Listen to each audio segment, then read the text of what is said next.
Well, hello, I'm joined by Julie Keir, who's here to talk about Digital ID. Now, Julie, of course, I know you very well, and this always seems a little bit awkward, but can you just give us your name, title, and what you do within the government department? Sure. My name is Julie Keir. I'm an Associate Director in the Financial Services team and the FinTech Lead for Government. And FinTech covers Digital ID. It does. So let's start with what sounds like an easy question, but I'm sure it isn't. What's Digital ID? So, Digital ID, it is the digital representation of who you are. Digital ID for finance industry is really important because every financial services business or supervised person has to onboard their customer, carry out customer due diligence or KYC. Digital ID is a means by which these financial services businesses can do that much more easily. It's a process-driven sort of onboarding system or means to onboard, which will really help financial services businesses get through that process much faster and also satisfy customer demand. So this is replacing the taking on passports, utility bills, that sort of thing, but being able to do it digitally instead. Yeah. I'd imagine that would be simpler, more cost-effective, more efficient? Yeah, faster, yeah, definitely. Now, whilst all systems are open to abuse, is a digital system technically safer than a paper system or about the same? Digital ID systems are probably a safer means, a more accurate means of verifying somebody's identity. They can carry out much more secure checks using templates and document systems than the human eye can carry out. For example, you can't necessarily, how would you know that what you're looking at is an actual passport or photocopy of a passport from a real Venezuelan passport, for example?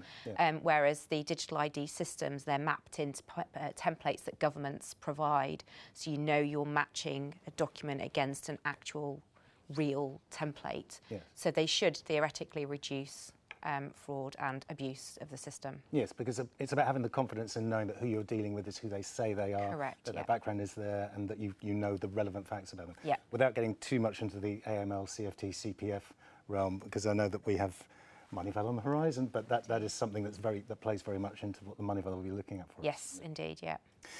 So, in terms of digital ID, what are the potential solutions? What work has been done so far locally?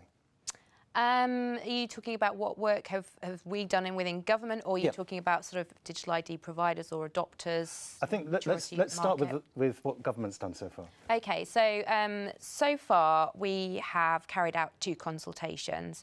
The first consultation was carried out last year, and that was a joint consultation with the JFSC to try and ascertain what the barriers to adoption of these digital ID systems were. So digital ID systems being the platforms that you would use as an FS business to onboard your client using digital ID.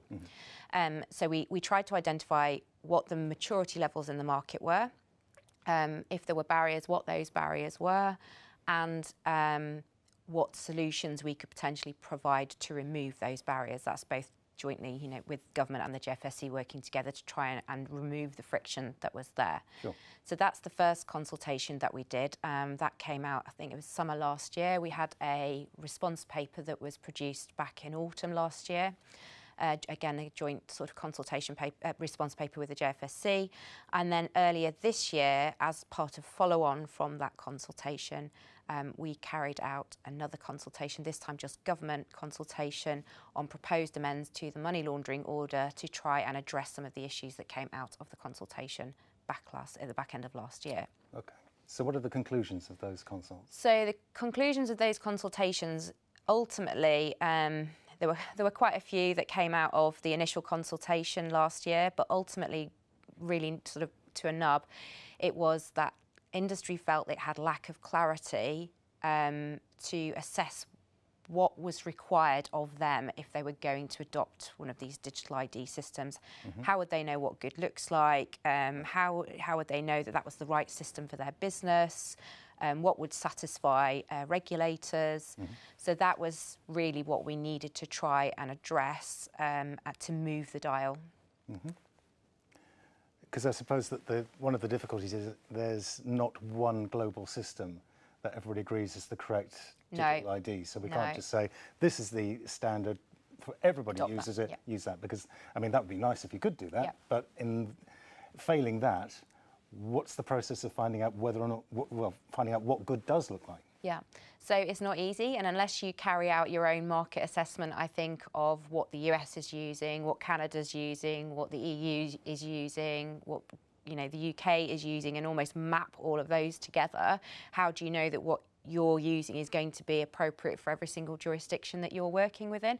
You only want one system really as an FS business that's going to be sort of cross-jurisdictional. You don't want to have multiple different systems in different jurisdictions. It's just going to be a nightmare to manage it. It'll be, it won't be cost effective. It will be clunky. So you want to be as seamless and frictionless as possible. But the difficulty when you are in a position where there isn't one set standard, you've got to try and think, okay, well, what's going to be the most appropriate way of doing that? So we've tried to do that by mapping into the FATF guidelines on digital ID and using that as our hook to try to give certainty and clarity for industry. So aligning to the FATF guidelines, what's the advantage of doing that? So the advantage to doing it and aligning it with the FATF guidelines is that the FATF guidelines are kind of followed by over 200 countries across the world. 39 are members, and within that you've got the EU and the Gulf Cooperation as well. So there are so many jurisdictions that are following those guidelines generally, whether or not they have yet adopted or they follow the digital ID guidance. Obviously that's a matter for them, but as a standard set of rules and guidance, that's what they would refer to and use. So you've got a parity across jurisdictions at that level, which makes it easier to access. Yeah, so whatever their digital ID systems, they've got to be compliant with the FATF guidelines, or they should be compliant with the FATF guidelines. Yeah. And that presents us with a nexus that we can at least aim for. Yes, yeah, that's exactly right. Do you think there's any possibility of there ever being a single global standard? So I've asked this question of several experts that I have spoken to about this and attended a few workshops, and there seems to be a consensus that there probably won't ever be a single source of truth almost on this. Everyone thinks that theirs is better. Nobody's prepared to necessarily go first. It depends on how national identities are mapped in at a jurisdictional level for each. But whatever the standards are, I think everyone's relatively accepting that because jurisdictions are FATF compliant, that's almost kind of a rule of thumb as to what you should expect your systems to almost use as guidance, really. Yes. Can we just talk timelines briefly? The MLO, I believe, is coming into force later in this year. Is that when the Digital ID amendment also comes into force? That's correct, yeah. The amendments to Article 3, which will specifically reference the FATF guidance on digital ID systems and digital ID, will come into force on the 1st of September 2023. So once that's in force, we can then effectively try to identify the right systems and roll that out. Yeah. The framework's in place. That's right. The FATF guidance has several appendices to it, and those appendices actually set out the technical standards and guidance that they would expect service providers to use to make sure that their products are compliant, and also for financial services business or supervised persons to what they should expect the systems to have in place so that they can be sure that what they are making use of is compliant from their perspective.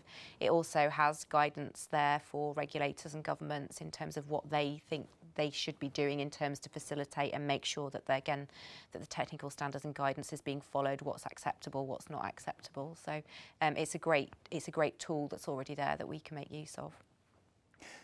And are there any countries or systems that you look at and think, that's quite a good one, we should keep an eye on how that one develops and how that works once it's rolled out?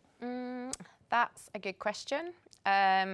Everyone's kind of doing it at different paces. You mean, you've got things like EIDAS 2 that's happening in Europe. They're really trying to push forward with theirs, and I think once they've cracked it at a national identity level for European citizens, then it may be that they come up with their own version at a more EU-centric level. The UK is making kind of really good headway with its trust attribute framework and setting kind of standards and guidance there. It has a different setup in terms of schemes that you can plug into if you're a particular provider, I don't know, for conveyancing and things like that, then you might plug into this kind of system or scheme that works there, so they may crack it their way. You know, the Canadians, the Americans, everyone's kind of going a bit on their own journey, and that's part of the difficulty with it, really. So no one's quite got there yet. No, but there is a definite political will and industry will to get there as quickly as we can. There is. We want to remain a competitive jurisdiction. We all know kind of the pressures we're under globally. It's not just a Jersey issue, this, but from a resources perspective, a productivity perspective, we need to get smarter at the way we work, and you know, making use of digital ID systems when the benefits are clearly there from a fraud protection perspective. You know, why wouldn't we use them? You know, we can divert our resources elsewhere to do the more kind of human jobs, in the sense, you know, where the risk analysis needs to happen and things like that. So we can make better, smarter use of our employees by taking out some of these electronic, you know, systems that will help reduce sort of friction in businesses that way. Okay, interesting stuff. Well, Julie, thanks very much for your time. No, thank you. Bye-bye.